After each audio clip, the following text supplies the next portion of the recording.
நன்றி செலுத்தணுமா? கடந்த வருஷம் நம்முடைய வாழ்க்கையில் வந்ததான எல்லா வியாதிகளை, எல்லா பலவீனங்களை கர்த்தர் நமக்கு என்ன செய்திருக்கிறார்? குணமாக்கி இருக்கிறார். சின்ன காய்ச்சலா இருக்கட்டும், சின்ன தலைவலியா இருக்கட்டும், இல்ல பெரிய பெரிய வியாதியா இருக்கட்டும், எல்லாவற்றையும் தேவன் என்ன செய்திருக்கிறார்? நமக்கு சுகப்படுத்தியிருக்கிறார். கடந்த வருஷத்துல காய்ச்சல்ல மரித்து போனவங்க உண்டு, தலைவலியில மரித்து போனவங்க உண்டு. ஆனா இந்த நிமிஷம் வரைக்கும் நாம் என்ன செய்கிறோம்? ஜீவனோடு இருக்கிறோம். பெரிய பெரிய காய்ச்சல் வந்து இருக்கிறது, பெரிய பெரிய தலைவலி வந்து இருக்கிறது.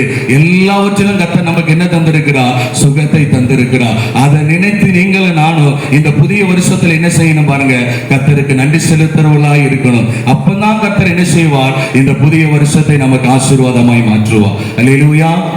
மூன்றாவது நாம ஏன் கர்த்தருக்கு நன்றி செலுத்தணும் பாருங்க. 4வது வசனத்தை வாசிங்க. உன் பிராணனை அழிவுக்கு விலைக்கு மீட்டு உன்னை கிருபையினாலும் இரக்கங்களினாலும் முடிசூட்டி. பாருங்க, மூணாவது நாம ஏன் ஆண்டவருக்கு நன்றி செலுத்தணுமா?